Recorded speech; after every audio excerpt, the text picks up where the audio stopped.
Welcome to the RV Park Mastery Podcast, where you will learn the correct way to identify, evaluate, negotiate, perform due diligence on, renegotiate, finance, turn around, and operate RV parks. And now, here is your host, the fifth largest owner of RV and mobile home parks in the U.S., Frank Rolfe. If you watch TV right now, things look pretty bleak. We have the highest inflation in 40 years.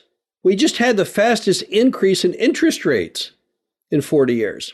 We have massive workforce problems. You have the UAW strike. You have the UPS, almost had a strike there. It's just a complete train wreck when it comes to the U.S. job market. We have the highest crime in history. We're so high right now in crime, I don't think it can even be measured. We've got a huge border problem. People are pouring across the border and no one's doing anything about it. And there's every reason to believe the aggregate of all these things is going to lead us to one of the greatest recessions in U.S. history. This is Frank Rolfe with the RV Park Mastery Podcast. We're going to talk about what happens to RV parks when we in fact have the big recession that everyone is talking about. Let's first talk about the likelihood of the recession. If you look at all the recessions of the past, and how long there was between the recession and the next recession, you'll see it runs kind of like this. It's typically a span of about 6 to 8 years. Well, that's all fine and dandy, but right now, since the last recession we had was 2007, 2008, it's been about 13 years since we've had a recession. And you have to ask yourself, is that because our leaders are that good? Are they just so good at managing the business known as America that we're not going to have recessions ever again? Well, you know the answer to that is clearly no. Not even in the league of great leadership right now. So we certainly will have a recession. There's no doubt about it. The only question you have is when exactly. I recently read the forecasting of 10 of the major economics groups that do most of the economic models for the U.S., and every single one of the 10 predicted a recession by the end of next year. They just had trouble predicting what quarter it would start.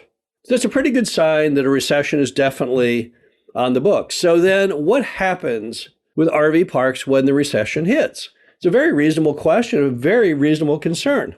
Well, let's just break that down into bite-sized pieces. Now, the first thing you have to know about RVs is that people typically use RVs because they're affordable.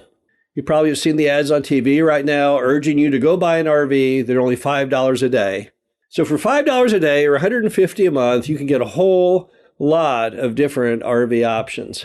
And when you travel in an RV, your typical nightly cost is maybe around $30. But if you stay in a hotel, with the rates that have gone up in hotels post-COVID, you're looking more like about $150 to $200. So the first thing about RVs it's all about price. So if people are going to use RVs and stay in RV parks because it's less expensive than a hotel to travel, then that would mean that a recession would cause people to use RVs more, correct? Makes complete sense. The corollary would be if people had unlimited budgets, if wages were going up skyward, if inflation was zero and we all felt really, really economically secure, you would theoretically maybe have less RV use because everyone would just say, hey, let's just go to the Four Seasons and spend $500 a night. But that's not what recessions are about. So the first reason why RV parks will prosper, even when times are bad, is simply affordability. The fact that it is a very reasonably priced way to travel. The next reason that RVs will do well, even in the recession, is that people already own them. You've had the largest RV sales in history over the last few years, absolutely pitting the meter on all prior forecasts of sales. Why is that? Because you had a whole new entrant come into the scene. You had the old baby boomers. They were big fans, but the millennials are bigger fans than the boomers were. So people have bought a lot of RVs. I live in Missouri. If I go up Interstate 55 from down in my small town in St. Genevieve up to St. Louis, I pass an enormous RV storage place. It's like a mini storage for RVs. There's hundreds and hundreds of them there. And what are they going to do? Well, the average person uses their RV 2 weeks a year, not a month. That would be impressive. So those RVs that they already own that are sitting there, those things are going to get out on the road at some point during the year, and people will stay in them for at least 14 days. Since they already own them, they're going to use them. It doesn't matter if it's good times or bad times. When times are bad, people like to increase their recreation, right? They hate their job. They hate everything they see going on around them. They want to relax. And in this case, they already have the tool to do it. It's already there. It's already paid for. It's going to cost them a fraction of what it cost otherwise. You could have RV sales stop tomorrow, dead in their tracks. Not another RV sold ever again, and you can still have all the RV parks full, simply by the sheer number of RVs there are out there on the road right now. Another reason RV will do well, even in the recession, is that people really, really like them. You saw during COVID a huge reaction. People were told finally, hey, go in the out of doors. That's a safe place to be. You can't catch COVID when you're outside. So many people started experimenting going outside. And what happened is they actually liked it. The RV park experience is all about being in the out of doors. It's also all about kind of communing with nature and some degree of privacy, which again, people prefer in a post-COVID world. So when it comes to activities during the recession, going outdoors is very important to people today. And people really, really like RVs. Finally, you have a huge portion of Americans that are using RVs now to live in full time. You see a lot of baby boomers, I know many personally, who sold their home and now they travel America in an RV. They have no home to come back to. They sold the home, they bought the RV with cash, and then they put the rest in the bank. And the interest on what they have in the bank basically pays for them to just be in the great outdoors every day of the year. And what do you think happens when you have a recession? What do people do? Do they go buy a more expensive house? No. They downsize.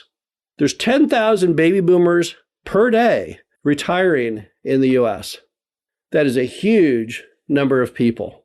And as they retire, the first thing they do is they look at everything they own and they try and remove things that aren't important to them and cut back on things so that they can afford to live comfortably in their retirement. And the RV fits that model. In fact, when times get rough, when we hit the next recession, you're going to have a whole bunch more baby boomers who are entering retirement who say, you know what? With all the inflation on the cost of the utilities and the insurance and everything else on this house, and how much my house is worth, since home prices have got so much during COVID, I'd be an idiot not to sell it and just live in this RV that I already own, or that RV I saw in the ad that I can go buy. I don't know the percentage of Americans who live in RVs full-time in retirement. No one has that scientific data, but I know it's a lot. I see it. I feel it. We see it in our own RV parks. It's a definite growing trend. And as the recession hits and things get even worse, I think you'll see that trend even grow more.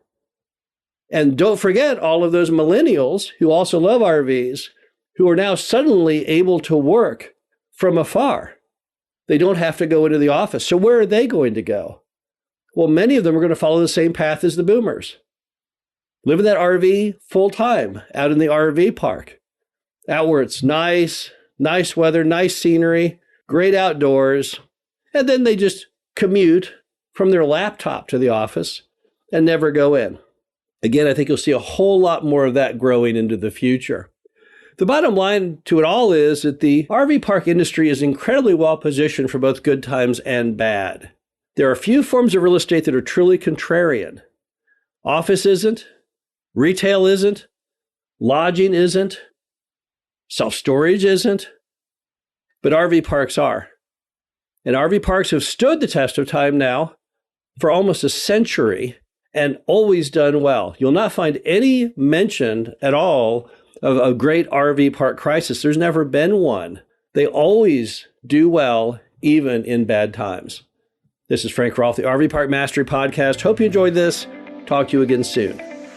Thank you for listening to the RV Park Mastery Podcast. Be sure to visit us at www.rvparkmastery.com, where you can learn the correct way to identify, evaluate, negotiate, perform due diligence on, renegotiate, finance, turn around, and operate in RV parks.